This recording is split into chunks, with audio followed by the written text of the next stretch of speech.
मैं आपसे एक सीधा प्रश्न पूछता हूं। यदि पृथ्वी का सबसे बुद्धिमान व्यक्ति अपने ही जीवन के अंत में स्वयं को मूर्ख कहे, तो उसकी बुद्धि का असली अर्थ क्या था?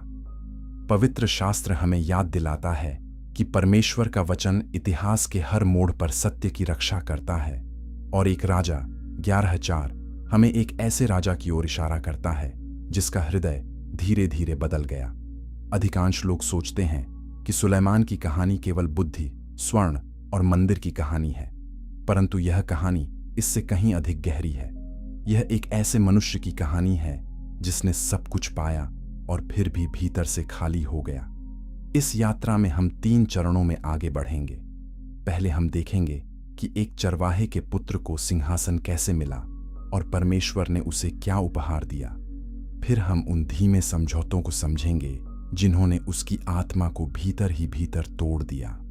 और अंत में हम उस अंतिम पुस्तक को पढ़ेंगे जो उसने अपने पश्चाताप में लिखी, जिसमें वह स्वयं स्वीकार करता है कि सब कुछ व्यर्थ है।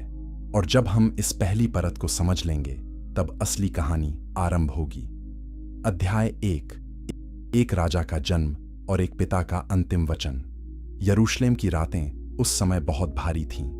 राजा दाऊद वृद्ध हो चुका था, उसका शरीर कमजोर था और उसके महल के गलियारों में चिंता की फुसफुसाहट गूंजती थी। दाऊद का जीवन युद्धों, पापों, पश्चाताप और परमेश्वर की दया का एक लंबा अध्याय था। उसने एक राज्य खड़ा किया था, परंतु अब प्रश्न यह था कि उसके बाद सिंहासन पर कौन बैठेगा। दाऊद के कई पुत्र थे और उनमें से कई स्वयं को राजा मानते थे। अदोनिय्याह नाम के एक पुत्र ने तो स्वयं को राजा घोषित भी कर दिया था, परंतु परमेश्वर की योजना कुछ और थी। पवित्र शास्त्र हमें बताता है कि परमेश्वर ने पहले ही एक नाम चुन लिया था। वह नाम था सुलैमान। यह वही पुत्र था जो बतशेबा से उत्पन्न हुआ था, उसी बतशेबा से जिसके साथ दाऊद का इतिहास दर्द से भरा हुआ था। फिर भी परमेश्वर की दया इतनी गहरी थी कि उसने उसी संबंध से एक भावी राजा को जन्म दिया। नातान भविष्यद्वक्ता ने सुलैमान को एक विशेष नाम दिया था, यदीदयाह, जिसका अर्थ है परमेश्वर का प्रिय। यह नाम बताता है कि सुलैमान का जन्म ही एक चिन्ह था कि परमेश्वर अपने वचन के प्रति विश्वास योग्य है। जब अदोनिय्याह ने स्वयं को राजा बनाने का प्रयास किया, तब बतशेबा और नातान दाऊद के पास गए। उन्होंने उसे याद दिलाया कि उसने एक बार शपथ खाई थी कि सुलैमान ही उसके बाद राजा होगा। दाऊद ने बिना देर किए आदेश दिया। उसने सादोक याजक और नातान भविष्यद्वक्ता को बुलाया। उन्होंने सुलैमान को अपने ही खच्चर पर बैठाया और उसे गिहोन के झरने पर ले गए। वहां सादोक ने पवित्र तेल से सुलैमान का अभिषेक किया। तुरही बजी और लोग चिल्लाए। उस दिन यरूशलेम की भूमि उस ध्वनि से कांप उठी। अदोनिय्याह की दावत वहीं ठहर गई। उसके अतिथि भयभीत होकर भाग गए। एक नया युग आरंभ हो रहा था, परंतु इससे पहले कि दाऊद इस संसार से विदा होता, उसने सुलैमान को अपने पास बुलाया। यह दृश्य पूरे शास्त्र में सबसे महत्वपूर्ण क्षणों में से एक है। एक मरता हुआ पिता अपने पुत्र को अंतिम वचन दे रहा था। दाऊद ने कहा, हे मेरे पुत्र, बलवान हो और पुरुषार्थ कर। अपने परमेश्वर यहोवा की आज्ञाओं को मान, उसके मार्गों पर चल, उसकी विधियों और आज्ञाओं को थाम। तब तू जो कुछ करेगा और जिधर कहीं फिरेगा, उन सब में सफल होगा। ये शब्द साधारण नहीं थे, ये एक चेतावनी भी थे और एक आशीर्वाद भी। दाऊद जानता था कि शक्ति मनुष्य को बदल देती है। वह स्वयं इस सत्य को अनुभव कर चुका था। इसलिए उसने अपने पुत्र से एक ही बात बार बार कही, परमेश्वर के मार्ग पर चलते रहना। यदि तू उससे विमुख हुआ, तो तेरा सिंहासन भी विमुख हो जाएगा। दाऊद ने सुलैमान को कुछ व्यावहारिक सलाह भी दी। उसने पुराने शत्रुओं के विषय में बताया, उन लोगों के विषय में जिन्होंने राज्य को कमजोर किया था। यह राजनीति का अध्याय था, परंतु उसके सब वचनों के मूल में एक ही सत्य था, परमेश्वर के साथ संबंध सबसे ऊपर है। फिर दाऊद ने अंतिम सांस ली और अपने पूर्वजों के साथ सो गया। यरूशलेम में शोक छा गया। एक महान राजा, एक भजन रचने वाला, एक योद्धा और एक पश्चाताप करने वाला हृदय अब और नहीं था, परंतु उसका सिंहासन खाली नहीं था। उस पर एक युवा बैठा था जिसकी आंखों में अनिश्चितता थी और हृदय में भय। यह भय बुरा नहीं था, यह वह पवित्र भय था जो बुद्धि का आरंभ है। सुलेमान अभी बहुत युवा था। कुछ विद्वान कहते हैं कि वह केवल 20 वर्ष का था जब उसने सिंहासन संभाला। एक विशाल राज्य, हजारों सैनिक, अनगिनत अधिकारी और एक संपूर्ण राष्ट्र अब उसकी जिम्मेदारी थी। वह अपने महल की छत पर खड़ा होकर यरूशलेम को देखता और सोचता, मैं इन सब लोगों का न्याय कैसे करूंगा? मैं अपने पिता जैसा कैसे बनूंगा? वह जानता था कि वह दाऊद नहीं था। उसने युद्ध नहीं लड़े थे, उसने भेड़ों की रखवाली नहीं की थी, उसने जंगल में परमेश्वर की खोज नहीं की थी। उसके पास केवल एक विरासत थी, एक नाम था और एक भारी मुकुट था। परंतु शास्त्र हमें बताता है कि सुलेमान के हृदय में एक गुण था जो आरंभ में बहुत सुंदर था। वह परमेश्वर से प्रेम करता था। वह पिता दाऊद की विधियों पर चलता था। वह यरूशलेम के निकट गिबोन नामक स्थान पर बलिदान चढ़ाने जाता था, क्योंकि वहां एक प्राचीन ऊंचा स्थान था। इस आरंभिक भक्ति में एक कोमलता थी, एक सच्चाई थी। यही वह सच्चाई थी जिसने परमेश्वर को छू लिया। और इसी सच्चाई के कारण एक रात ऐसी आने वाली थी जो सुलेमान के पूरे जीवन को बदल देने वाली थी। एक रात जब परमेश्वर स्वयं उसके सामने प्रकट होने वाला था और एक प्रश्न पूछने वाला था जो शायद ही किसी मनुष्य से पूछा गया हो। यदि आप यह कहानी सुनकर प्रभावित हो रहे हैं तो कृपया चैनल को सब्सक्राइब अवश्य करें, क्योंकि आगे जो आ रहा है वह आपकी सोच को सदा के लिए बदल देगा। अध्याय 2, गिबोन की रात और परमेश्वर का प्रश्न। गिबोन यरूशलेम से लगभग 10 किलोमीटर उत्तर पश्चिम में स्थित एक प्राचीन स्थान था। उस समय वहां एक बड़ा ऊंचा स्थान था जहां इजरायली बलिदान चढ़ाते थे। यद्यपि वाचा का संदूक यरूशलेम में था, परंतु पीतल की वेदी और मिलाप वाले तंबू का बड़ा भाग गिबोन में ही रखा गया था। यह वही प्राचीन तंबू था जिसे मूसा ने जंगल में बनाया था। उसमें इतिहास था, उसमें परमेश्वर की उपस्थिति का इतिहास था। सुलेमान ने राजा बनने के तुरंत बाद वहां जाने का निर्णय किया। वह किसी राजनीतिक यात्रा पर नहीं जा रहा था। वह किसी विजय का उत्सव मनाने नहीं जा रहा था। वह केवल परमेश्वर के सामने झुकने जा रहा था। शास्त्र बताता है कि सुलेमान ने उस वेदी पर 1000 होमबलि चढ़ाए। यह संख्या साधारण नहीं थी। यह एक राजा का संपूर्ण आत्मसमर्पण था। 1000 पशु, 1000 रक्त, 1000 धुएं के स्तंभ आकाश की ओर उठ रहे थे। हर बलिदान एक प्रार्थना था। हर ज्वाला एक स्वीकार था कि मैं अकेले इस राज्य को नहीं चला सकता। उस पूरे दिन सुलेमान वेदी के पास खड़ा रहा। याजक काम करते रहे, धुआं बढ़ता रहा। लोग चकित होकर देखते रहे कि उनका नया राजा कितना भक्त है। रात आई। सुलेमान अपने तंबू में लेट गया। शायद वह थका हुआ था, शायद उसके मन में चिंता थी, शायद वह सोच रहा था कि अब आगे क्या होगा। उसी रात स्वप्न में परमेश्वर उसके पास आया। यह कोई साधारण स्वप्न नहीं था, यह एक प्रत्यक्ष भेंट थी। पवित्र शास्त्र इस घटना को 1 राजा 3:5 में दर्ज करता है। परमेश्वर ने सुलेमान से कहा, मांग, मैं तुझे क्या दूं। यह वाक्य पूरे बाइबल में बहुत कम बार पढ़ने को मिलता है। परमेश्वर स्वयं एक मनुष्य को खुला निमंत्रण दे रहा है। तू जो मांगेगा, आई मैं तुझे दूंगा। कल्पना कीजिए कि आप उस स्थान पर होते। आपके सामने सर्वशक्तिमान परमेश्वर खड़ा है। वह कह रहा है कि मां, क्या मांगते? धन, लंबा जीवन, शत्रुओं पर विजय, प्रसिद्धि, सौंदर्य। परंतु सुलेमान ने जो उत्तर दिया वह इतिहास में अद्वितीय है। उसने पहले अपने को परमेश्वर के सामने नीचा किया। उसने कहा, हे मेरे परमेश्वर यहोवा, तूने अपने दास को मेरे पिता दाऊद के स्थान पर राजा किया है, परंतु मैं तो छोटा बालक हूं। मैं भीतर बाहर आना जाना नहीं जानता, और मैं तेरी प्रजा के बीच में हूं जो इतनी अधिक है कि गिनी नहीं जा सकती। यह शब्द एक बालक की विनम्रता थे। एक राजा जिसके सिर पर मुकुट था स्वयं को छोटा बालक कह रहा था। उसने स्वीकार किया कि उसके पास अनुभव नहीं है। उसने स्वीकार किया कि लोग बहुत अधिक हैं और उनकी आवश्यकताएं अनगिनत हैं। फिर उसने अपनी इच्छा बताई। उसने कहा, अपने दास को न्याय करने के लिए समझने वाला हृदय दे, ताकि मैं भले बुरे को परख सकूं, क्योंकि कौन तेरी इस इतनी बड़ी प्रजा का न्याय कर सकता है। यह वही प्रार्थना है जिसने स्वर्ग को छू लिया। परमेश्वर सुनता है। परमेश्वर मनुष्य के हृदय की सब इच्छाएं देखता है। और जब उसने सुलैमान की यह प्रार्थना सुनी तो वह प्रसन्न हुआ। शास्त्र कहता है कि यह बात यहोवा को अच्छी लगी। फिर परमेश्वर ने उत्तर दिया। उसने कहा, क्योंकि तूने यह मांगा और तूने अपने लिए न तो दीर्घ आयु, न धन, न अपने शत्रुओं का प्राण मांगा, परंतु बुद्धि मांगी है, इसलिए मैं तेरे वचन के अनुसार करता हूं। मैं तुझे ऐसा बुद्धिमान और समझ वाला हृदय देता हूं कि तेरे समान न तो तुझसे पहले कोई हुआ और न तेरे बाद कोई होगा। परंतु परमेश्वर वहीं नहीं रुका। उसने एक और वचन कहा जो आगे चलकर सुलैमान के जीवन का सबसे बड़ा संदर्भ बनने वाला था। उसने कहा, मैंने तुझे वह भी दिया है जो तूने नहीं मांगा, अर्थात धन और महिमा। तेरे सब जीवन भर ऐसा कोई दूसरा राजा न होगा। और यदि तू अपने पिता दाऊद की नाई मेरे मार्गों पर चलेगा और मेरी विधियों और आज्ञाओं को मानता रहेगा तो मैं तेरी आयु को भी बढ़ाऊंगा। यह वचन एक शर्त के साथ था।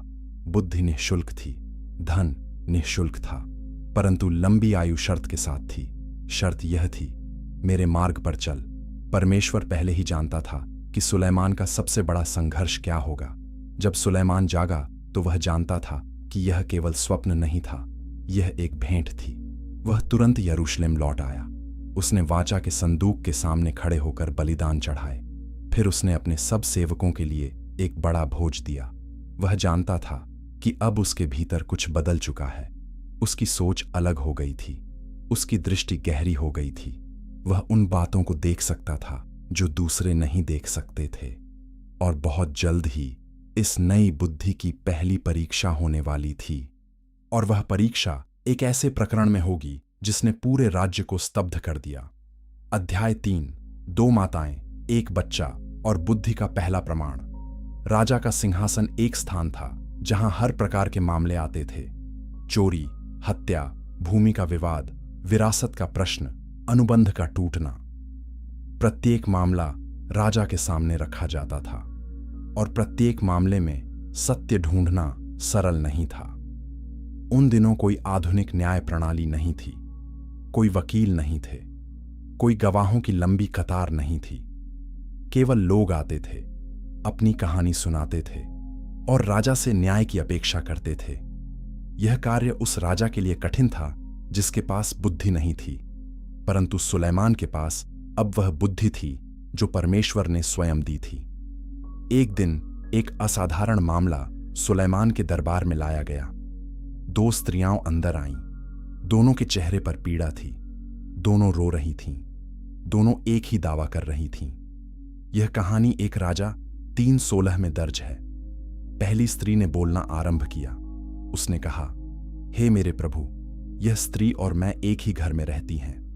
मैंने इस घर में एक बच्चे को जन्म दिया। 3 दिन बाद इस स्त्री ने भी एक बच्चे को जन्म दिया। हम घर में अकेली थीं। हमारे साथ कोई और नहीं था। एक रात इस स्त्री का बच्चा मर गया, वह क्योंकि यह उस पर सो गई थी। यह आधी रात को उठी और मेरा जीवित बच्चा मेरी छाती से उठा ले गई और अपना मरा हुआ बच्चा मेरी छाती के पास रख गई। सुनिए कि कितनी भयानक कहानी थी। एक मां का बच्चा मर गया था और वह दुख में इतनी टूट गई थी कि उसने दूसरी मां का जीवित बच्चा चुरा लिया था। पहली स्त्री ने आगे कहा, सवेरे जब मैं अपने बच्चे को दूध पिलाने के लिए उठी तो देखा कि वह मर चुका था, परंतु जब मैंने भोर के समय उसे ध्यान से देखा तो वह तो मेरा बच्चा था ही नहीं जो मैंने जन्म दिया था। उसकी आवाज कांप रही थी। उसके आंसू नहीं रुक रहे थे। तभी दूसरी स्त्री बीच में बोल उठी। उसने कहा, नहीं, जीवित मेरा बच्चा है और मरा हुआ तेरा बच्चा है। पहली स्त्री ने कहा, नहीं, मरा हुआ तेरा बच्चा है और जीवित मेरा बच्चा है। वे दोनों राजा के सामने झगड़ने लगीं। दरबार में सन्नाटा छा गया। न्यायाधीशों ने एक दूसरे को देखा। मंत्रियों के चेहरे पर असमंजस था।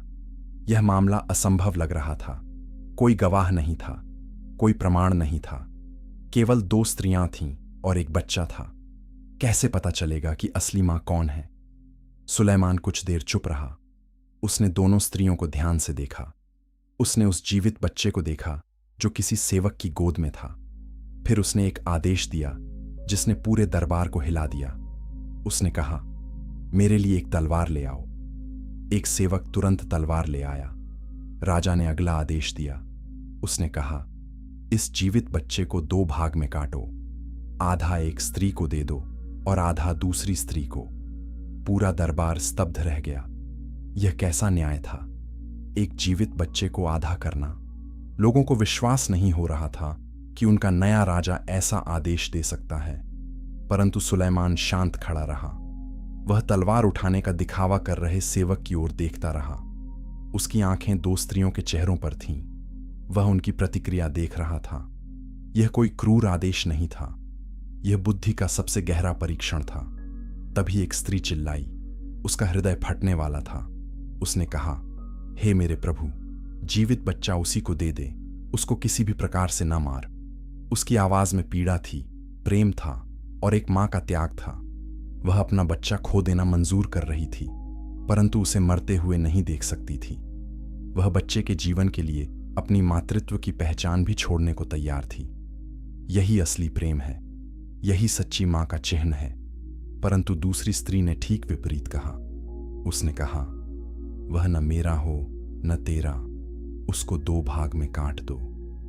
उसकी आवाज में कड़वाहट थी। उसके भीतर ईर्ष्या थी। यदि उसका अपना बच्चा मर गया था तो यह दूसरा बच्चा भी क्यों जीवित रहे? यह उसकी पीड़ा थी, परंतु यह उसकी क्रूरता भी थी। और इसी एक वाक्य ने पूरा सत्य खोल दिया। सुलेमान ने तुरंत निर्णय सुनाया। उसने कहा, पहली स्त्री को जीवित बच्चा दे दो।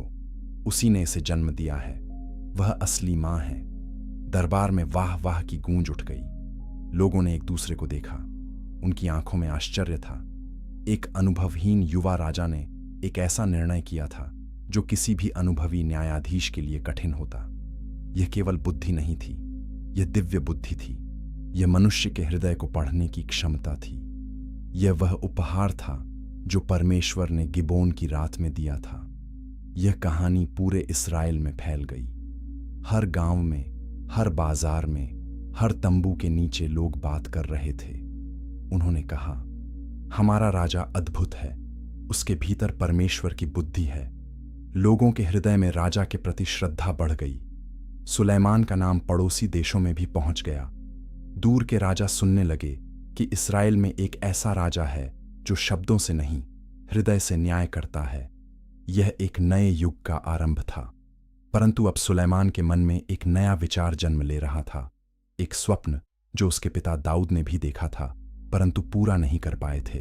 एक स्वप्न जो आने वाले 7 वर्षों तक पूरे इस्राएल का सबसे बड़ा कार्य बनने वाला था। अध्याय 4, मंदिर का स्वप्न और सोने का पर्वत। राजा बनने के 4थे वर्ष में सुलेमान ने एक निर्णय लिया जो उसके जीवन का सबसे बड़ा कार्य बनने वाला था। यह निर्णय था परमेश्वर के लिए एक स्थायी मंदिर का निर्माण। सदियों से इजरायली परमेश्वर की उपस्थिति को एक चलते फिरते तंबू में रखते आ रहे थे। यह तंबू मूसा के समय में बनाया गया था। यह जंगल में चलता था, फिर शीलो में बैठा, फिर अनेक स्थानों पर रहा। परंतु अब परमेश्वर का संदूक यरूशलेम में था और सुलेमान चाहता था कि उसका एक स्थायी निवास हो, एक ऐसा भवन जो उसकी महिमा के योग्य हो। यह स्वप्न पहले दाऊद का था। दाऊद ने स्वयं यह इच्छा प्रकट की थी कि वह परमेश्वर के लिए एक भवन बनाए। परंतु परमेश्वर ने नातान भविष्यद्वक्ता के द्वारा उत्तर दिया था कि दाऊद नहीं, उसका पुत्र यह कार्य करेगा, क्योंकि दाऊद के हाथ युद्धों में बहुत रक्त से रंगे थे। परमेश्वर चाहता था कि यह पवित्र कार्य शांति के एक राजा के द्वारा किया जाए, और सुलेमान का नाम ही शांति से आता है। शलोम का अर्थ है शांति, और सुलेमान शांति का पुत्र था। दाऊद ने अपने अंतिम वर्षों में मंदिर के लिए विशाल तैयारियां की थीं। उसने सोना, चांदी, पीतल, लोहा, लकड़ी, पत्थर और अनगिनत वस्तुएं एकत्र की थीं। पवित्र शास्त्र हमें बताता है कि उसने 1 लाख किक्कार सोना और 10 लाख किक्कार चांदी अलग रखी थी। आधुनिक मूल्य में यह राशि अरबों डॉलर के बराबर है।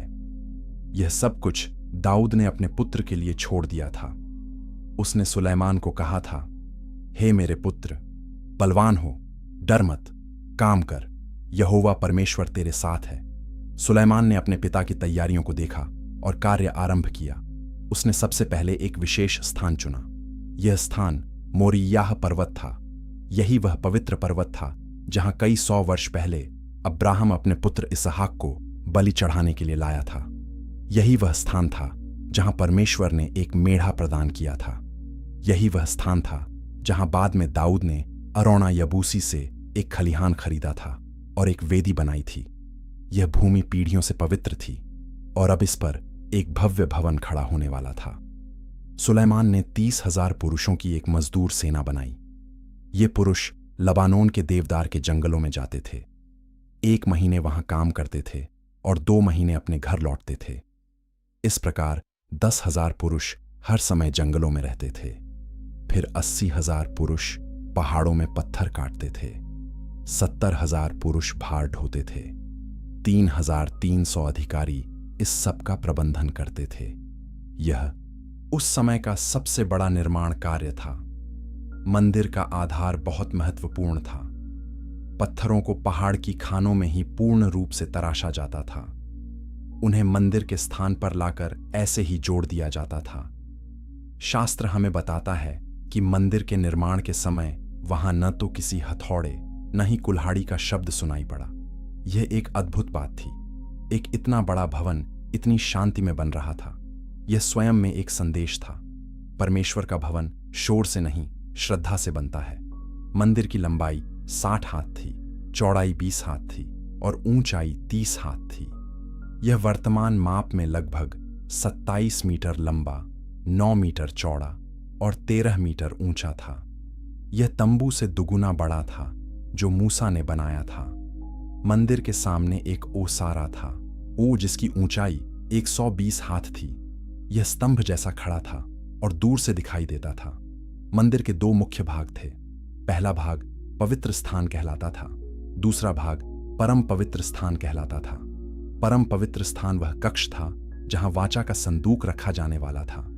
अब आइए सोचें कि वहां कितना सोना उपयोग किया गया। पूरा भीतरी भाग देवदार की लकड़ी से ढका गया, फिर उस पर शुद्ध सोना मढ़ा गया। दीवारें सोने से ढंकी थीं, छत सोने से ढंकी थी, फर्श सोने से ढंका था, यहां तक कि कीलें भी सोने की थीं। परम पवित्र स्थान में 2 विशाल करूब बनाए गए। प्रत्येक की ऊंचाई 10 हाथ थी। दोनों के पंख फैलाए हुए थे और इस प्रकार रखे गए थे कि एक पंख एक दीवार को छूता था और दूसरा पंख दूसरी दीवार को छूता था। ये भी सोने से ढंके थे। मंदिर के बाहर एक विशाल पीतल का सागर था जो 12 बैलों पर टिका था। 3 बैल उत्तर की ओर मुख किए थे, 3 पश्चिम की ओर, 3 दक्षिण की ओर और 3 पूर्व की ओर। इस सागर में हजारों गैलन पानी आता था। यह याजकों के स्नान के लिए था। इसके अतिरिक्त 10 पीतल की बेसिनें थीं, 10 सोने के दीवट थे, 12 रोटी के मेज थे। हर वस्तु सर्वोत्तम थी। हर माप परमेश्वर के निर्देश के अनुसार थी। इस सब को बनाने में 7 वर्ष लगे। 7 वर्ष तक यरूशलेम में हथौड़ों की चुप्पी थी, परंतु आत्मा का स्पंदन सुनाई दे रहा था। हर पत्थर में एक प्रार्थना थी, हर स्वर्ण पट्ट में एक भक्ति थी। यह केवल एक भवन नहीं था, यह एक राष्ट्र की प्रार्थना थी जो पत्थरों में बदल गई थी। यदि आपको यह कहानी प्रेरित कर रही है तो कृपया लाइक का बटन अवश्य दबाएं और इस वीडियो को अपने प्रियजनों के साथ साझा करें, क्योंकि अब हम उस मनुष्य की कहानी पर आ रहे हैं जिसके बिना यह मंदिर संभव नहीं था। आन जो दूर के एक अन्य जाति देश से आया था और जो सुलेमान के जीवन में एक ऐसी मित्रता लाया जो भविष्य में बहुत गहरे प्रश्न उठाने वाली थी। अध्याय 5। तूर का राजा हीराम और एक खतरनाक मित्रता। मंदिर के निर्माण के लिए सुलेमान को सर्वोत्तम सामग्री चाहिए थी और उस समय की सबसे श्रेष्ठ देवदार की लकड़ी लबानोन के पर्वतों पर उगती थी। यह विशाल वृक्ष थे जो सैकड़ों वर्ष पुराने थे। उनकी सुगंध इतनी तीव्र थी कि लोग कहते थे कि उन वृक्षों के नीचे प्रार्थना करना भी एक आनंद है। परंतु यह वृक्ष इस्राएल की भूमि में नहीं उगते थे। वे तूर और सीदोन के क्षेत्र में थे। जो आज के लबानोन देश में स्थित था। उस क्षेत्र का राजा था हीराम। हीराम तूर का एक धनवान और शक्तिशाली राजा था। उसका राज्य समुद्र के किनारे बसा था और उसके लोग उत्कृष्ट जहाज बनाने वाले और कुशल व्यापारी थे। हीराम का दाऊद के साथ पहले से ही मैत्री संबंध था। जब दाऊद यरूशलेम में अपना महल बना रहा था, तब हीराम ने उसे देवदार की लकड़ी और कुशल कारीगर भेजे थे। दोनों राजाओं के बीच एक ऐसा संबंध था जो राजनीति से अधिक हृदय का था। जब हीराम ने सुना कि दाऊद का पुत्र सुलैमान राजा बन गया है, तो उसने अपने दूत भेजे। उसने अपनी संवेदना और शुभकामनाएं भेजी। यह एक सकारात्मक आरंभ था। सुलैमान ने इस अवसर का उपयोग किया। उसने हीराम को एक संदेश भेजा। संदेश में सुलैमान ने कहा, तू जानता है कि मेरे पिता दाऊद चारों ओर के युद्धों के कारण अपने परमेश्वर यहोवा का भवन न बना सके, परंतु अब मेरे परमेश्वर यहोवा ने मुझे चारों ओर से विश्राम दिया है। न कोई शत्रु है, न कोई बुरी घटना। इसलिए मैं अपने परमेश्वर यहोवा के नाम का एक भवन बनाने का विचार रखता हूं। मेरे साथ तेरे ऐसे लोग होने चाहिए जो लबानोन में देवदार के वृक्षों को काटें। मैं तेरे सेवकों को अच्छी मजदूरी दूंगा, क्योंकि तू जानता है कि हमारे यहां ऐसे लोग नहीं हैं जो सीदोनियों के समान वृक्ष काट सकें। जब हीराम ने यह संदेश सुना तो उसका हृदय आनंदित हो उठा। उसने कहा, धन्य है यहोवा, जिसने दाऊद को एक बुद्धिमान पुत्र दिया है जो इस बड़ी प्रजा पर शासन करेगा। फिर उसने अपना उत्तर भेजा। उसने कहा, मैंने तेरा संदेश सुन लिया है। मैं तेरी इच्छा के अनुसार देवदार और सनोवर की लकड़ी देने को तैयार हूं। मेरे सेवक उसे लबानोन से समुद्र तक उतार लाएंगे। फिर हम उसे लट्ठों के बेड़े बनाकर समुद्र के मार्ग से उस स्थान तक भेज देंगे जहां तू कहेगा। वहां उन्हें खोल दिया जाएगा और तू उन्हें ले लेना। बदले में तू मेरे घर के लिए भोजन की व्यवस्था करना। यह एक ऐतिहासिक समझौता था। दो राजाओं के बीच एक व्यापारिक मैत्री बनी जो वर्षों तक चलने वाली थी। सुलैमान ने हीराम को प्रतिवर्ष 20,000 कोर गेहूं और 20 कोर निथारा हुआ तेल भेजने का वचन दिया। यह एक भारी मात्रा थी। इस्राएल की उपजाऊ भूमि से अनाज और जैतून का तेल समुद्र के रास्ते तूर भेजा जाता था। बदले में लबानोन के विशाल देवदार के बेड़े यपा के बंदरगाह तक आते और वहां से यरूशलेम तक खींच कर लाए जाते। इस अनुबंध से कई और प्रकार की वस्तुएं भी आईं। हीराम ने सुलैमान को एक कुशल कारीगर भी भेजा। उस कारीगर का नाम भी हीराम ही था। यह कोई संयोग नहीं था कि दोनों के नाम एक थे। यह कारीगर पीतल का काम करने में अद्भुत था। उसकी माता एक इजरायली स्त्री थी जो नप्ताली के गोत्र से थी। उसका पिता एक तूरवासी पीतलगर था। इस प्रकार उसके भीतर दोनों संस्कृतियों का मिश्रण था। उसी ने मंदिर के लिए विशाल पीतल के स्तंभ बनाए। यबीन और बोआज नाम से प्रसिद्ध इन दो स्तंभों की ऊंचाई 18 हाथ थी। उसी ने पीतल का सागर भी बनाया जो 12 बैलों पर टिका था। परंतु अब आइए इस मित्रता पर एक गहरी दृष्टि डालें। यह मित्रता आरंभ में एक उपहार थी। इसने मंदिर के निर्माण को संभव बनाया, परंतु इसी मित्रता के भीतर एक छिपा हुआ बीज था। तूर एक अन्य जाति देश था। वहां बाल और अश्तोरेत की पूजा होती थी। वहां की संस्कृति, व्यापार, विवाह संबंध और राजनीतिक गठबंधन इस्राएल को धीरे धीरे ऐसे प्रभावों के सामने खोल रहे थे जो परमेश्वर की वाचा के विरुद्ध थे। सुलैमान को इसका भान नहीं हुआ। वह अपनी सफलता में मग्न था। वह अपने मंदिर निर्माण में व्यस्त था। उसे लग रहा था कि वह केवल लकड़ी और पत्थर का व्यापार कर रहा है, परंतु इतिहास के दीर्घ मार्ग पर यह व्यापार केवल वस्तुओं का नहीं था। यह संस्कृतियों का था। यह आत्माओं का था। समय के साथ सुलैमान ने हीराम को 20 गलील के नगर भी दे दिए। कहा जाता है कि हीराम उन नगरों से प्रसन्न नहीं था, क्योंकि उनमें से कई पत्थरीली भूमि के थे। उसने उन्हें कबूल कहा, अर्थात व्यर्थ। फिर भी दोनों राजाओं की मैत्री बनी रही। उन्होंने मिलकर एक संयुक्त समुद्री बेड़ा भी बनाया जो लाल सागर के तट से रवाना होता था। यह बेड़ा ओपीर तक जाता था और सोना, चांदी, हाथी दांत, बंदर और मोर लेकर लौटता था। प्रत्येक 3 वर्ष में यह यात्रा होती थी और हर बार अपार धन यरूशलेम में आता था। हीराम और सुलैमान का यह संबंध इतिहास में एक अद्वितीय अध्याय है। यह दिखाता है कि एक धर्मनिष्ठ राजा और एक अन्य जाति राजा कैसे मिलकर बड़े कार्य कर सकते हैं, परंतु यह भी दिखाता है कि अन्य जाति देशों के साथ बहुत निकट संबंध आत्मा को धीरे धीरे प्रभावित करते हैं। आगे चलकर यही प्रकार की मैत्रियां सुलैमान को विवाह संबंधों की ओर ले जाने वाली थीं, और जब वे विवाह आएंगे तब इस्राएल की आत्मा एक नए संकट के सामने खड़ी होगी। अब 7 वर्ष बीत चुके थे, मंदिर पूर्ण हो चुका था। यरूशलेम के पर्वत पर एक ऐसा भवन खड़ा था जो सूर्य की किरणों में सोने की तरह चमकता था। दूर देशों के व्यापारी उसे देखकर अचंभित हो जाते थे, परंतु भवन का बनना केवल आधी कहानी थी। असली घटना अब आने वाली थी। वह दिन जब परमेश्वर की उपस्थिति इस भवन में प्रवेश करेगी और जब आकाश से एक ऐसा बादल उतरेगा जिसे लोग कभी न भूल पाएंगे। अध्याय 6, मंदिर का समर्पण और महिमा का बादल। जब मंदिर का निर्माण पूर्ण हो गया तब सुलैमान ने एक भव्य उत्सव की योजना बनाई। यह उत्सव साधारण नहीं हो सकता था। यह वर्ष का सबसे महान दिन होने वाला था। सुलैमान ने इस्राएल के सब बुजुर्गों को बुला भेजा।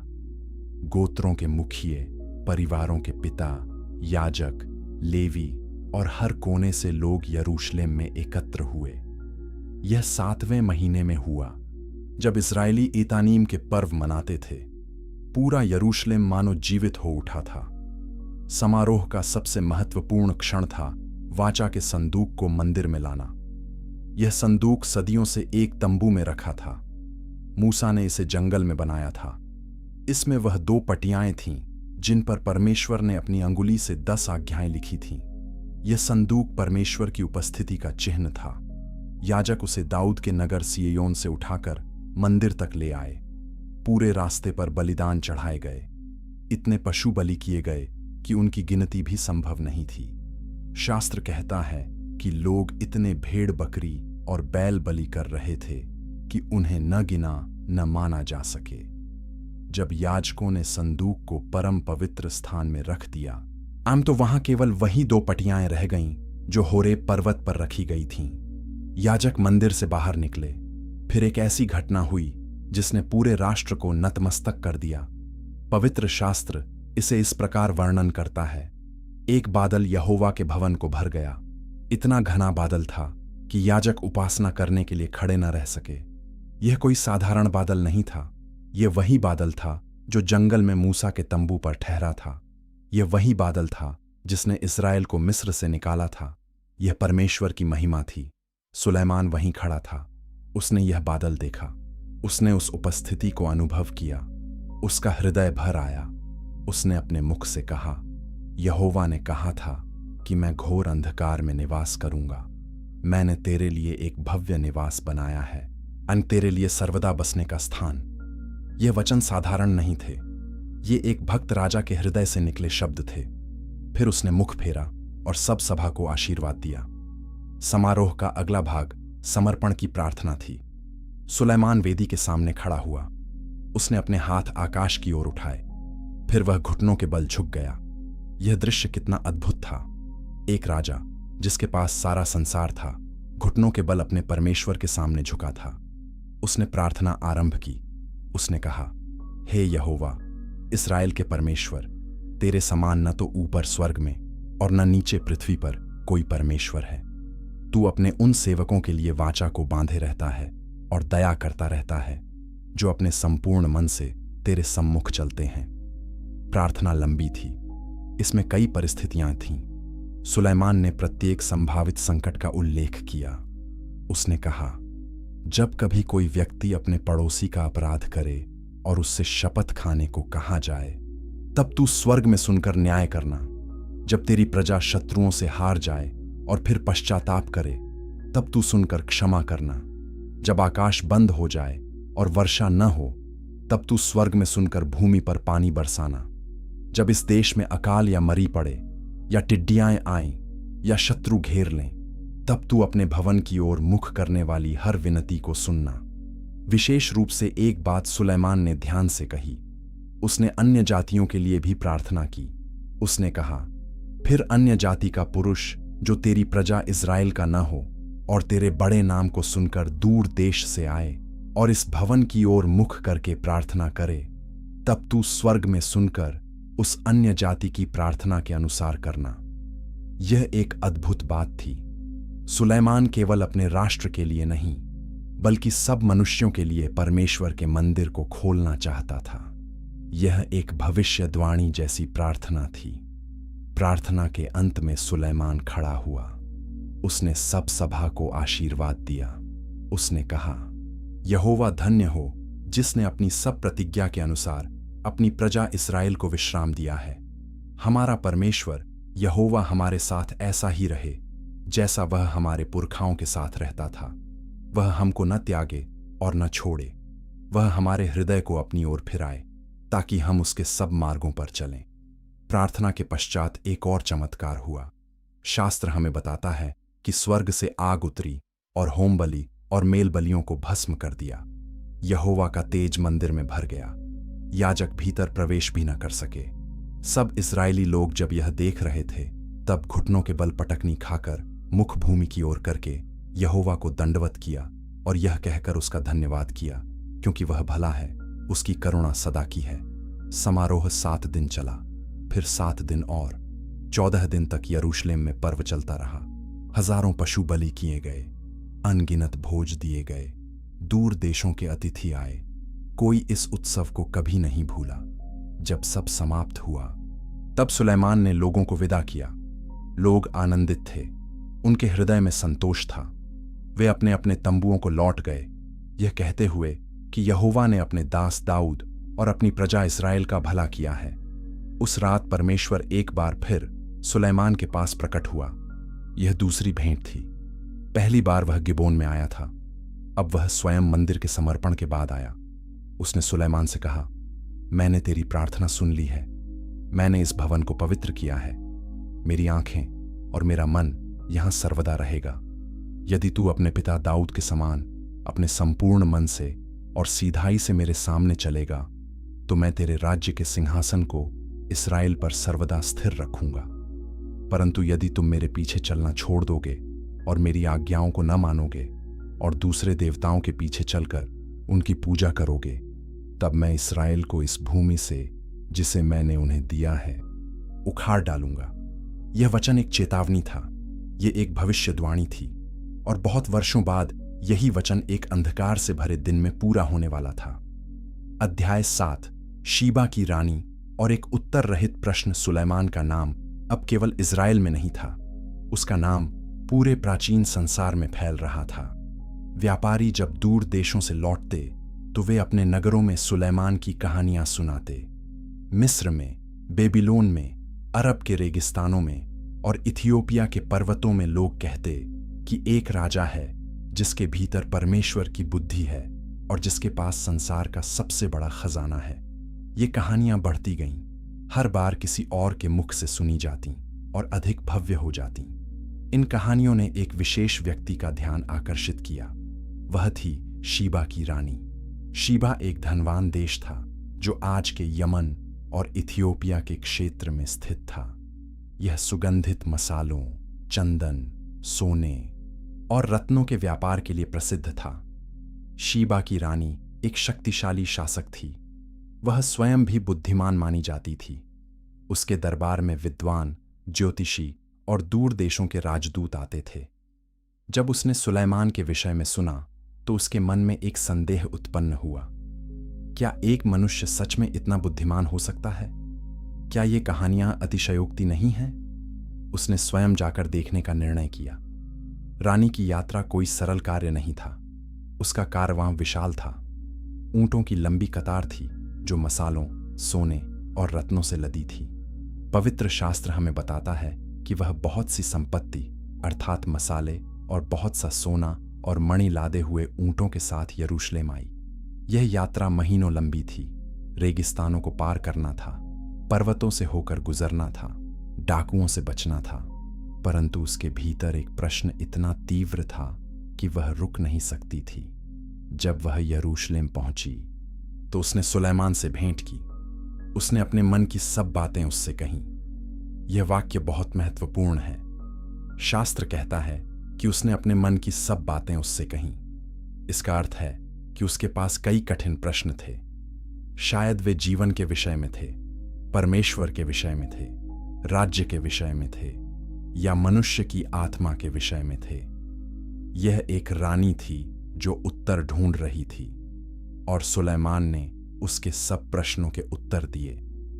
शास्त्र कहता है कि कोई बात राजा की समझ से बाहर न रही जिसका उत्तर वह उसे न दे सका। रानी ने केवल सुलेमान की बुद्धि नहीं देखी, उसने उसका भवन देखा, उसने उसकी मेज का भोजन देखा, उसने उसके सेवकों का व्यवहार देखा, उसने उसके अधिकारियों के सुंदर वस्त्र देखे, उसने उसकी पिलानेहारों की रीति देखी, और उसने वह सीढ़ी भी देखी जो वह यहोवा के भवन को जाने के लिए चढ़ता था। यह अंतिम बात महत्वपूर्ण थी। उसने यह देखा कि सुलेमान केवल एक धनवान राजा नहीं था, वह एक भक्त राजा था। वह नियमित रूप से परमेश्वर के मंदिर में जाता था। जब रानी ने यह सब देखा तो उसके मुख में सांस न रही। यह एक मुहावरा है, परंतु यह सत्य था। वह स्तब्ध थी। उसने अपने मन में जो कल्पना की थी उससे यह सब कई गुना अधिक था। उसने सुलेमान से कहा, जो कीर्ति मैंने अपने देश में तेरे कामों और बुद्धि की सुनी थी सो सच ही थी, परंतु जब तक मैंने स्वयं आकर अपनी आंखों से न देखा तब तक मैंने उन बातों की प्रतीति न की थी। और देख, आधी बात भी मुझको न बताई गई थी। तेरी बुद्धि और कुशलता उस कीर्ति से भी अधिक है जो मैंने सुनी थी। फिर रानी ने एक ऐसी बात कही जो उसके मन की सबसे गहरी सच्चाई थी। उसने कहा, धन्य है तेरे जन और धन्य है तेरे ये सेवक जो नित्य तेरे सम्मुख उपस्थित रहकर तेरी बुद्धि की बातें सुनते हैं। धन्य है तेरा परमेश्वर यहोवा जो तुझसे ऐसा प्रसन्न हुआ कि तुझे इस्राएल की राजगद्दी पर बैठाया। यहोवा ने इस्राएल से सर्वदा प्रेम रखने के कारण तुझे न्याय और धर्म करने को राजा बनाया है। ये शब्द एक अन्य जाति रानी के मुख से निकले थे। उसने स्वयं इस्राएल के परमेश्वर की महिमा को स्वीकार किया। रानी ने सुलेमान को 120 किक्कार सोना दिया। यह एक भारी राशि थी। इसके अतिरिक्त बहुत से मसाले और मणि भी दिए। शास्त्र कहता है कि उसने उसको जितना सुगंध द्रव्य दिया उतना फिर कभी ना आया। यह एक अद्वितीय उपहार था। सुलेमान ने भी रानी को अनेक उपहार दिए। उसने उसको सब कुछ दिया जो उसने मांगा। फिर रानी अपने सेवकों के साथ अपने देश को लौट गई, परंतु वह जो लेकर लौटी वह केवल सोना नहीं था। वह एक ऐसा अनुभव लेकर लौटी जिसने उसके पूरे जीवन को बदल दिया। अब आइए सोचें कि इस घटना का गहरा अर्थ क्या है। शीबा की रानी का आगमन एक भविष्यद्वाणी जैसा था। यह दिखाता था कि परमेश्वर की बुद्धि केवल एक राष्ट्र के लिए नहीं थी, यह सब लोगों के लिए थी। यह दिखाता था कि अन्य जाति भी सत्य की खोज में आ सकते हैं और सत्य पा सकते हैं। यीशु ने स्वयं बाद में इस घटना का उल्लेख किया। उन्होंने कहा कि न्याय के दिन में दक्षिण की रानी इस पीढ़ी के लोगों के साथ खड़ी होगी और उन्हें दोषी ठहराएगी, क्योंकि वह सुलेमान की बुद्धि सुनने को पृथ्वी की छोर से आई। और देखो, यहां सुलेमान से भी एक बड़ा है, परंतु इस सुंदर कहानी के पीछे एक छिपा हुआ प्रश्न है।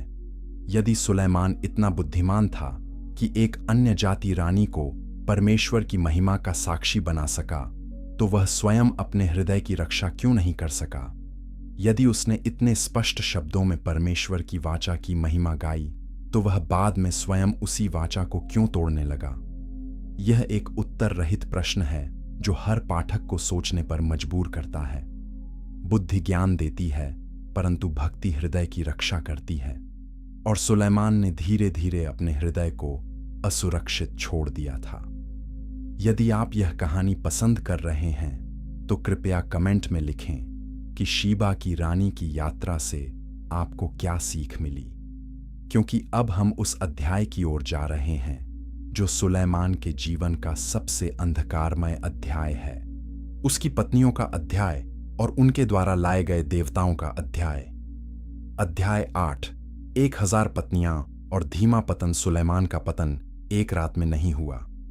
यह एक धीमी यात्रा थी जो अनेक छोटे समझौतों से बनी थी। प्रत्येक समझौता अपने आप में निर्दोष लगता था। प्रत्येक निर्णय राजनीतिक रूप से बुद्धिमान दिखता था, परंतु जब सब समझौते मिल गए तो उन्होंने मिलकर एक ऐसी इमारत खड़ी कर दी जो परमेश्वर की वाचा को ढाने वाली थी। यह कहानी हमें सिखाती है कि कैसे सबसे बुद्धिमान व्यक्ति भी छोटे छोटे कदमों से एक बड़े संकट में फंस सकता है। प्राचीन संसार में राजनीतिक गठबंधन अक्सर विवाह के माध्यम से बनाए जाते थे। यदि एक राजा दूसरे राजा की बेटी से विवाह करता तो दोनों राज्यों में शांति स्थापित होती। यह उस समय की कूटनीति थी। सुलेमान ने इस रीति का बहुत उपयोग किया। उसका पहला बड़ा विवाह संबंध मिस्र के फिरौन की बेटी के साथ था। यह विवाह उसके सिंहासन पर बैठने के तुरंत बाद हुआ था। यह उस समय का सबसे बड़ा राजनीतिक समाचार था। मिस्र एक महाशक्ति थी। उसके राजा की बेटी का इज़राइल आना एक असाधारण सम्मान था, परंतु यहीं से एक खतरनाक बीज बोया गया था। फिरौन की बेटी अपने साथ अपने देवताओं को लेकर आई। वह अपनी संस्कृति, अपनी रीतियां, अपनी पूजा पद्धति लेकर आई। सुलेमान ने उसके लिए एक अलग महल भी बनाया। उसने कहा कि मेरी रानी राजा दाऊद के भवन में नहीं रह सकती, क्योंकि वह स्थान पवित्र हो गया है, क्योंकि वहां यहोवा का संदूक आया है। यह एक धार्मिक सोच थी, परंतु इसी निर्णय के साथ एक नया भवन खड़ा हुआ जहां अन्य जाति देवताओं की पूजा संभव थी। समय बीतता गया, सुलेमान का राज्य फैलता गया। उसने मोआबी, अम्मोनी, एदोमी, सीदोनी और हित्ती स्त्रियों से भी विवाह किए। ये सब वे जातियां थीं जिनके विषय में परमेश्वर ने पहले ही चेतावनी दी थी। व्यवस्था विवरण की पुस्तक में स्पष्ट लिखा था कि इस्राएली इन जातियों की स्त्रियों से विवाह न करें, क्योंकि वे निश्चय तुम्हारे मन को अपने देवताओं की ओर खींच लेंगी। यह आज्ञा प्राचीन थी, परंतु सुलेमान ने इसे एक के बाद एक तोड़ा। जब आप एक आज्ञा तोड़ते हैं तो दूसरी आज्ञा तोड़ना सरल हो जाता है। जब आप 2 तोड़ते हैं तो 10 तोड़ना सरल हो जाता है। यही पतन का गणित है। पवित्र शास्त्र हमें एक आंकड़ा देता है जो हृदय को कंपा देता है। एक राजा 11:3 कहता है कि उसके 700 रानियां और 300 रखेलियां थीं, 1000 स्त्रियां। यह संख्या इतनी विशाल है कि कल्पना भी कठिन है। प्रत्येक स्त्री एक राजकुमारी थी। प्रत्येक के साथ एक राजनीतिक संबंध था। प्रत्येक के साथ एक संस्कृति थी। प्रत्येक के साथ एक देवता था। 1000 स्त्रियां, 1000 पारिवारिक मंडल, 1000 धार्मिक प्रभाव। सोचिए कि यरूशलेम का दृश्य कैसा रहा होगा। प्रत्येक रानी के अलग कक्ष, अलग सेवक, अलग रीतियां, अलग गीत, अलग व्यंजन और अलग प्रार्थनाएं। सुलेमान का हृदय धीरे धीरे बंट गया। पहले वह सब रानियों से कोमल व्यवहार करना चाहता था, फिर वह उनकी इच्छाओं को मानने लगा, फिर वह उनके लिए सुविधाएं बनाने लगा। एक रानी ने कहा, मैं अपने देवता की पूजा करना चाहती हूं। सुलेमान ने सोचा, क्या समस्या है? वह अपने धर्म को मान सकती है। उसने एक छोटी सी जगह बनाने की अनुमति दी। फिर दूसरी रानी ने भी यही मांग की, फिर तीसरी ने, फिर चौथी ने। एक के बाद एक राजा अपनी रानियों की इच्छाओं को पूरा करता गया। समय के साथ ये छोटी जगहें वेदियां बन गईं। ये वेदियां ऊंचे स्थान बन गईं। ये ऊंचे स्थान धीरे धीरे एक नगर के निर्माण के समान हो गए। यरूशलेम के निकट जैतून पर्वत पर अनेक विदेशी देवताओं की वेदियां खड़ी हो गईं। मोआबियों के देवता कमोश के लिए वेदी थी। अम्मोनियों के देवता मोलेक के लिए वेदी थी, जो विशेष रूप से क्रूर देवता था, जिसके लिए बच्चों की बलि दी जाती थी। सीदोनियों की देवी अश्तोरेत के लिए वेदी थी। ये सब वेदियां यरूशलेम के पवित्र मंदिर के सामने खड़ी थीं, मानो परमेश्वर के चेहरे पर एक चुनौती हो। और सबसे दर्दनाक बात क्या थी? सुलेमान स्वयं इन वेदियों पर जाने लगा। शास्त्र हमें सीधे शब्दों में बताता है कि सुलेमान ने सीदोनियों की देवी अश्तोरेत के पीछे और अम्मोनियों के घृणित देव मिल्कोम के पीछे होकर चाल चली। यह वही व्यक्ति था जिसने मंदिर के समर्पण के समय यह प्रार्थना की थी कि कोई परमेश्वर तुझसा नहीं है। यह वही मनुष्य था जिसके सामने स्वयं परमेश्वर 2 बार प्रकट हुआ था, और अब यह मनुष्य पत्थर की मूर्तियों के सामने झुक रहा था। बुद्धिमान सुलेमान कैसे इतना मूर्ख बन गया? उत्तर सरल है। उसने अपने हृदय को धीरे धीरे बेच दिया।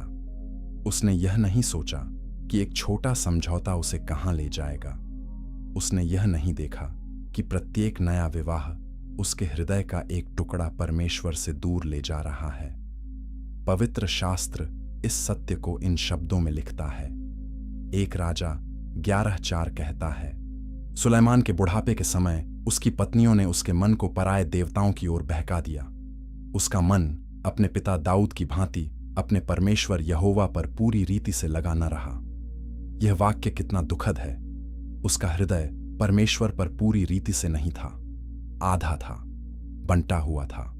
शायद कभी कभी वह मंदिर जाता था और वहां बलिदान चढ़ाता था, परंतु वही दिन वह जैतून पर्वत पर भी जाता था और वहां कमोश को धूप चढ़ाता था। यह कहानी एक चेतावनी है हम सब के लिए। हम सोचते हैं कि बड़े पाप अचानक होते हैं, परंतु सत्य यह है कि वे छोटे छोटे कदमों से होते हैं। एक छोटा समझौता, एक छोटी अनुमति, एक छोटा विचार जिसे हम मन में पनपने देते हैं। फिर एक दिन हम मुड़कर देखते हैं तो पाते हैं कि हम उस स्थान से बहुत दूर आ गए हैं जहां हमने आरंभ किया था। सुलेमान ने एक मंदिर बनाया था जो सोने से ढंका था, परंतु उसने अपने हृदय को असुरक्षित छोड़ दिया था और अब उसके हृदय में अनेक मूर्तियां खड़ी हो गई थीं। बाहर का मंदिर भव्य था, भीतर का मंदिर खोखला था। बहुत जल्द ही परमेश्वर इस पर मौन नहीं रहने वाला था। उसका उत्तर बहुत निकट था। अध्याय 9, जैतून पर्वत की वेदियां और परमेश्वर का क्रोध। जैतून पर्वत यरूशलेम के पूर्व में स्थित एक पवित्र पहाड़ी थी। वहां से पूरे यरूशलेम का दृश्य देखा जा सकता था।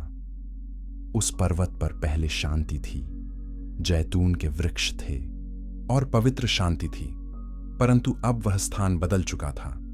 उस पर अब अनेक वेदियां खड़ी थीं। प्रत्येक वेदी एक अलग देवता के लिए थी। प्रत्येक वेदी पर एक अलग प्रकार का बलिदान चढ़ता था। कुछ वेदियों से धूप का धुआं उठता था, कुछ वेदियों से रक्त बहता था, और सबसे भयानक थी मोलेक की वेदी, जहां बच्चों की बलि दी जाती थी। यह दृश्य परमेश्वर के सामने कैसा रहा होगा, कल्पना कीजिए। यरूशलेम के एक पर्वत पर वह भव्य मंदिर था जो उसकी महिमा के लिए बनाया गया था, और दूसरे पर्वत पर वे वेदियां थीं जो उसकी आज्ञा के विरुद्ध थीं। दोनों एक दूसरे के सामने खड़े थे। दोनों के बीच केवल एक घाटी थी, परंतु दोनों के बीच एक संपूर्ण आत्मिक खाई थी। यह स्थिति परमेश्वर के लिए असहनीय हो गई। परमेश्वर धीरज वाला है, परंतु उसका धीरज भी एक सीमा रखता है। एक दिन परमेश्वर सुलेमान के पास तीसरी बार आया। यह बार पहले की 2 भेंटों से बहुत अलग थी। पहली बार वह आया था और उसने पूछा था, मांग, आए मैं तुझे क्या दूं। दूसरी बार वह आया था और उसने मंदिर को पवित्र किया था, परंतु इस बार वह क्रोध में आया। पवित्र शास्त्र हमें एक राजा 11:9 में बताता है, यहोवा सुलेमान पर क्रोधित हुआ क्योंकि उसका मन इस्राएल के परमेश्वर यहोवा से फिर गया था। यह वही परमेश्वर था जिसने उसको 2 बार दर्शन दिए थे। यह वही परमेश्वर था जिसने उसे आज्ञा दी थी कि वह पराये देवताओं के पीछे न चले, परंतु उसने यहोवा की आज्ञा न मानी। परमेश्वर ने सुलेमान से बात की। उसके वचन कठोर थे। उसने कहा, क्योंकि तू ऐसा करता आया है और तूने मेरी वाचा और मेरी विधियों को नहीं माना है, इसलिए मैं अवश्य ही तुझसे राज्य छीन लूंगा और तेरे एक कर्मचारी को दे दूंगा। यह वचन एक भारी न्याय था। राज्य छिन जाने वाला था। वह राज्य जो दाऊद ने स्थापित किया था, वह राज्य जिसके लिए परमेश्वर ने अनेक प्रतिज्ञाएं की थीं, वह सब अब टूटने वाला था। परंतु परमेश्वर पूर्ण न्यायी होने के साथ ही पूर्ण दयालु भी है। उसने अपनी प्रतिज्ञा को पूरी तरह नहीं तोड़ा। उसने आगे कहा, तो भी तेरे जीते जी मैं तेरे पिता दाऊद के कारण ऐसा न करूंगा, पर तेरे पुत्र के हाथ से मैं उसे छीन लूंगा। फिर भी मैं पूरा राज्य न छीन लूंगा। मैं अपने दास दाऊद के कारण और अपने चुने हुए यरूशलेम के कारण तेरे पुत्र को एक गोत्र दूंगा। यहां हमें परमेश्वर का चरित्र दिखाई देता है। वह न्याय करता है, परंतु उसकी दया भी प्रकट होती है। दाऊद की भक्ति के कारण सुलेमान के जीवन में राज्य पूरी तरह नहीं छीना गया। यह एक उपहार था जो दाऊद ने अपने पुत्र को दिया। यद्यपि सुलेमान इसे जानता भी नहीं था। इस घटना के बाद सुलेमान के लिए कुछ नहीं बदला बाहर से। उसका दरबार वैसा ही रहा, उसका धन वैसा ही रहा, उसकी रानियां वैसी ही रहीं, परंतु आत्मिक संसार में बहुत कुछ बदल गया था। परमेश्वर ने अब सुलेमान के विरुद्ध शत्रु खड़े करने आरंभ किए। यह वे शत्रु थे जो वर्षों से दबे हुए थे। पहले परमेश्वर ने सुलेमान को चारों ओर से शांति दी थी, अब वही परमेश्वर शत्रुओं को जागृत कर रहा था। पहला शत्रु था एदोम का हदद। हदद बचपन में जब दाऊद ने एदोम को हराया था तब मिस्र भाग गया था। वहां उसका पालन फिरौन के दरबार में हुआ था। वह बड़ा हुआ, उसने मिस्र में विवाह किया, परंतु जब उसने सुना कि दाऊद और योआब मर चुके हैं तब उसने मिस्र से लौटने की आज्ञा मांगी। फिरौन ने उसे रोकने की चेष्टा की। उसने पूछा, तुझको मेरे यहाँ क्या घटी हुई है कि तू अपने देश को जाने का यत्न करता है? हदद ने केवल इतना कहा, घटी कुछ नहीं हुई, तो भी मुझे जाने दे। वह लौटा और इसराइल का शत्रु बन गया।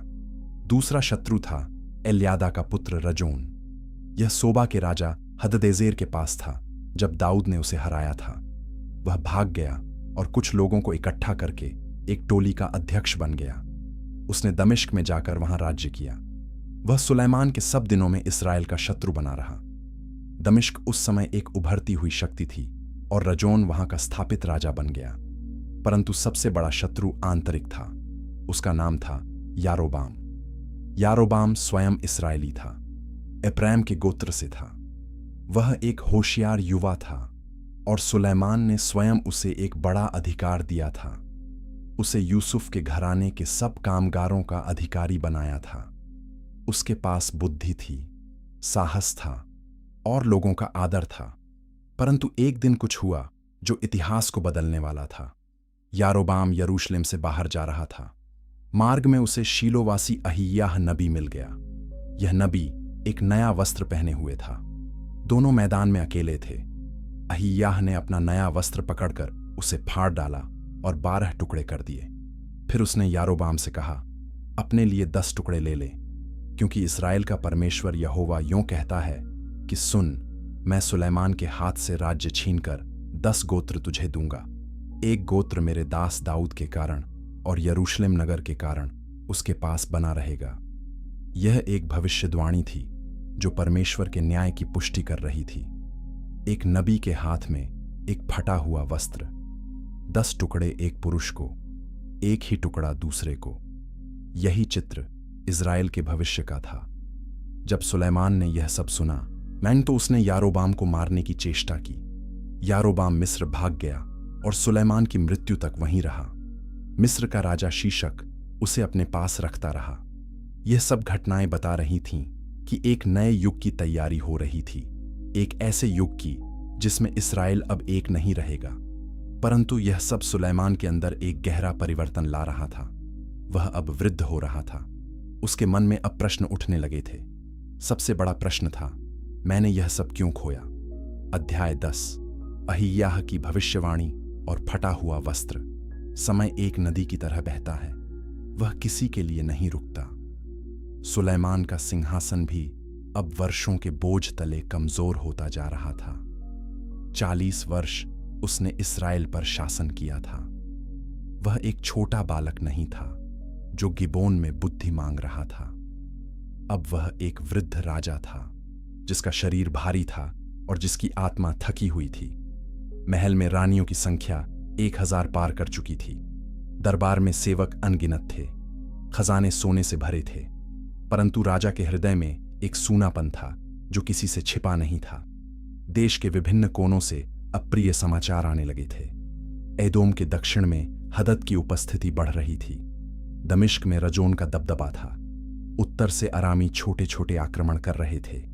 पहले की वह शांति जो परमेश्वर ने सुलेमान के राज्य को दी थी अब टूट रही थी। राजा अब चारों ओर से असुरक्षित अनुभव करने लगा था। परंतु इन सब समाचारों के बीच एक समाचार सबसे भारी था।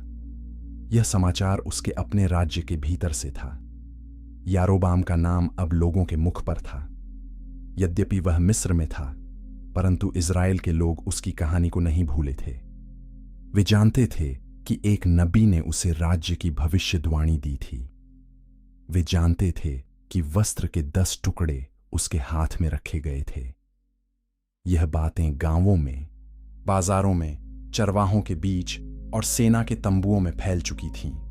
उत्तरी गोत्रों के लोग, विशेषकर एप्रैम के लोग, अंदर ही अंदर असंतुष्ट थे। सुलेमान के समय में बढ़ते हुए कर, बढ़ती हुई बेगार और मंदिर तथा महल के निर्माण कार्यों के बोझ ने उन्हें थका दिया था।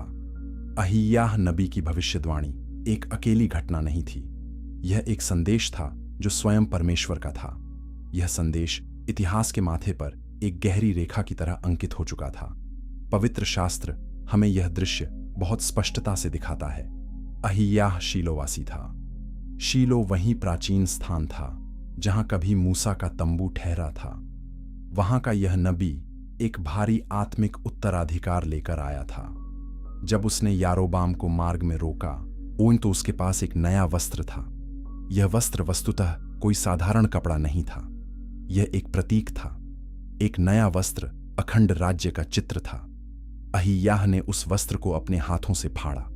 12 टुकड़े उसने बनाए। 12 संख्या इज़राइल के 12 गोत्रों की थी। फिर उसने यारोबाम से कहा, ले, अपने लिए 10 टुकड़े ले ले। उसने उसे यह स्पष्ट किया कि यह परमेश्वर का काम है, मनुष्य का नहीं। उसने यारोबाम से कहा, इसका कारण यह है कि सुलेमान ने मुझे त्याग दिया और सीदोनियों की देवी अश्तोरेत और मोआबियों के देवता कमोश और अम्मोनियों के देवता मिल्कोम को दंडवत किया है। इन शब्दों में परमेश्वर का दर्द भी था और परमेश्वर का न्याय भी। परंतु अहिय्याह ने एक और वचन कहा जो बहुत कोमल था। उसने यारोबाम को कहा कि एक गोत्र दाऊद के कारण उसके पुत्र के पास रहेगा। यरूशलेम सुरक्षित रहेगा, मंदिर सुरक्षित रहेगा। यह क्यों? क्योंकि परमेश्वर अपने वचन से नहीं फिरता। उसने दाऊद से जो प्रतिज्ञा की थी उसे वह पूरा करेगा। दाऊद की वंशावली मसीह तक चलने वाली थी। यह वंशावली सुरक्षित रहनी थी। इसलिए न्याय के बीच भी कृपा का एक धागा परमेश्वर ने पकड़े रखा। अहिय्याह ने यारोबाम को आगे चेतावनी भी दी। उसने कहा कि यदि तू मेरी आज्ञाओं को मानेगा और मेरे मार्गों पर चलेगा और जो कुछ मेरी दृष्टि में ठीक है उसे करेगा और मेरी विधियों और आज्ञाओं को मानता रहेगा, जैसे मेरे दास दाऊद ने किया, तो मैं तेरे साथ रहूंगा और तेरे लिए वैसा ही दृढ़ घर बनाऊंगा जैसा मैंने दाऊद के लिए बनाया है। यह एक अद्भुत वचन था। परमेश्वर एक नई संभावना दे रहा था। यदि यारोबाम विश्वास योग्य रहता तो उसके वंश के लिए एक स्थायी घर होता। परंतु इतिहास हमें बताता है कि यारोबाम ने भी आगे चलकर पाप किया। उसने भी सोने के बछड़े बनाए और लोगों को भटकाया। मनुष्य की कमजोरी कितनी पुरानी है।